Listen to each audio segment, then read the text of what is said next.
Hello everyone, good day. So today we are going to have our patterns of development in writing across disciplines.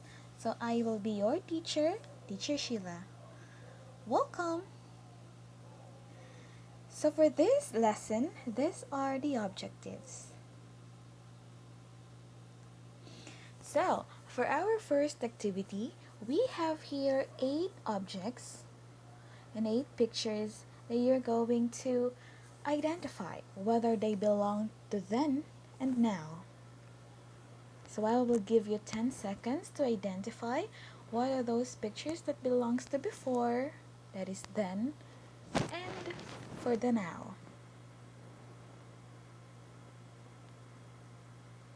Okay, so I do believe you're ready. Let's proceed with the then. So before, we have the following. We have the feather pen, the torch, the letter, and of course our very own Kalesa. For the now, we have cell phone, the bulb, the car, and the ball pen. I do believe because of that activity, I got your attention. So let's proceed with the KWL chart. So what you want to know, what you want to know, and what you learned. I want you to think of this three and just put into your mind your answers. I hope that after this lesson, I will answer those things that you want to know. Shall we proceed with the next activity? So for this activity, you're going to read this short paragraph and you will identify, I'm sorry for that, the two subjects that are being compared. And then what makes them different from each other? Again, there's two subjects that are being compared and what makes them different from each other. So during the day, your dog is active and playful. While he may take an occasional nap, he prefers being at your side. A cat, on the other hand, sleeps away much of the daylight hours, preferring to jump into turbo night right before you jump into bed. Cats are more playful in the evenings, but there are many cats who make time for their pet during the day. A routine helps get your cat more on your schedule. One major difference between dogs and cats are the way they sound. Your dog will bark, howl, and growl, whereas a cat meows and snarls. When giving warning signals, cats will often arch their back and the hair on their back may lift.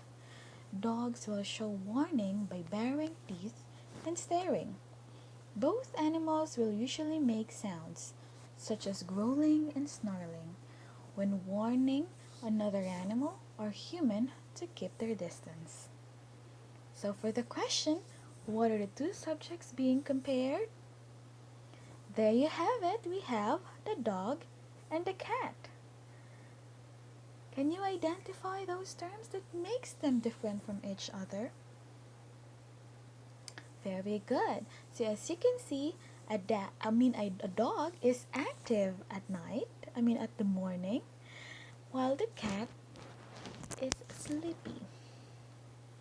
On the other hand, for the sound, the dog will bark, howl, and growl.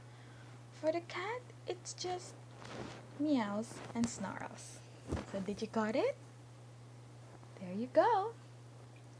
Now, for our lesson, since we compared the dog and the cat, so basically our lesson is all about comparison and contrast.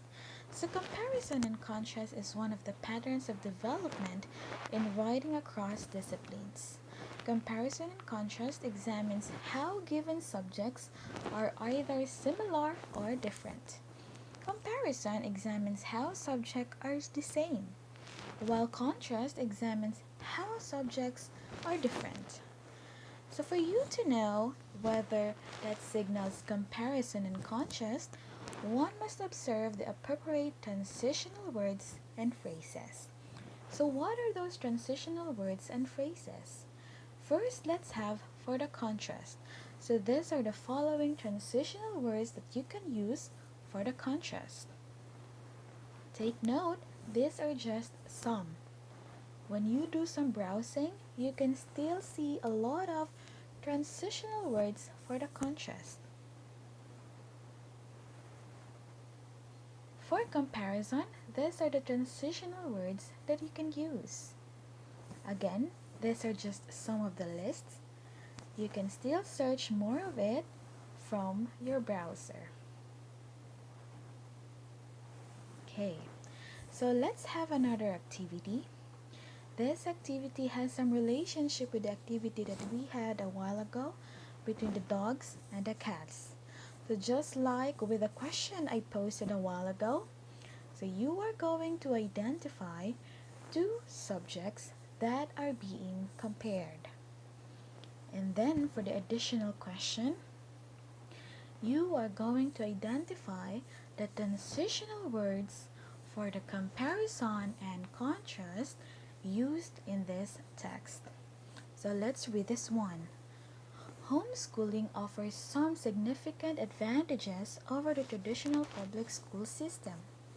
Public school system focuses on grades and merit. In contrast, homeschooling family can focus on mastery. Many homeschoolers prefer to read whole books. On the other hand, public schools get excerpts from textbooks. Homeschoolers also tend to repeat studies, meaning that history, science, and mathematics are encouraged again and again throughout the schooling years in varying contexts. However, the contexts are being taught in a stovepipe manner in public schools. Homeschool students have the same advantages in the same way as public school students when it comes to extracurricular activities. There are homeschool bands, sports, art classes, etc. similarly to public schools. There are also a wide variety of local homeschool co-ops and online courses that resembles to public schools. So there you have it with that text. So let's proceed with answering the questions.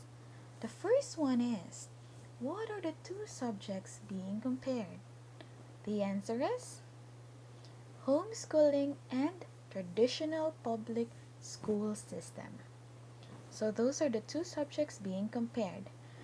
For the second question, what are the transitional words used for contrast? So these are the answers. In contrast, on the other hand, however. How about for comparison? There you go. In the same way, similarly, and resembles. I hope that you got the correct answer for that activity. So this time, let's have another activity to test whether you understand our lesson. So compare or contrast. So we only have 5 sentences here. You are going to identify whether each sentence is compare or contrast. And then you're going to identify the transitional word used in each sentence. For number 1, Ella had her hair done in style similarly to mine. Number 2, that bike resembles to mine, the color, capacity, and style. I was hungry, but I was reluctant to eat because I didn't like what was on offer. Number 4, I got an A in math, and in the same way, I'm doing well in other classes too. For number 5, I ordered steak, however, I was served chicken. So I will give you 10 seconds to do this activity.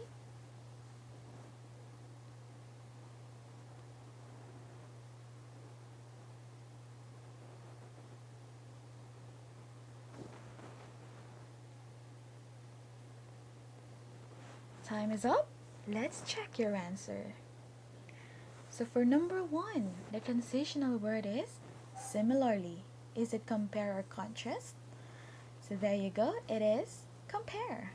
For number 2, that bike resembles to mine, the color, capacity, and style. Transitional word, resembles. It is compare. Very good. I was hungry, but I was reluctant to eat because I didn't like what was on offer. The answer for the transitional word, but. And that is contrast. Very good. Number 4, I got an A in math in the same way I'm doing well in other classes too. That is in the same way. The answer is, that is compare. Very good. And the last one, I ordered steak, however, I was served chicken. However is the transitional word, and then that is contrast. Very good. So I will give you a star for giving me the correct answer for this activity. Okay, so this time I will show you the link for the evaluation. The link is also posted in the description box below. So I want you to click that one and answer that one. Don't forget to write your name. There are only 10 questions for that quiz. And after doing that one, your score will be showed after. Okay? So I want you to do that one within today. I will check your responses before 12 a.m. Alright? So that is for evaluation. Okay? So I will wait for your responses. And of course, for your assignment, since we have here getting creative, I know that all of you are creative in your own way. So you're going to compare two ideas, topics, and present it to any platform or way you're good at. For example, if you're good in poem, vlog, dance, drawing, singing, etc. So you just do it in any way that you can or any way that you're good at. Then don't forget to compare two ideas or topics. And of course, use transitional words. So I want you to post your output in this link. So we have here the padlet.com. So for this link, I will also post it in the description box below. So for the deadline, so I will give you 3 days, alright? Starting today, I will only give you 3 days from today for you to submit this assignment. So how are you going to be scored? So this is the rubrics and the criteria where you're going to be scored. So the total items or the highest score for this activity and assignment is 20 points. Good luck! I know you can do it. Okay, so I do believe no more questions. So shall I say goodbye and see you again for our next lesson.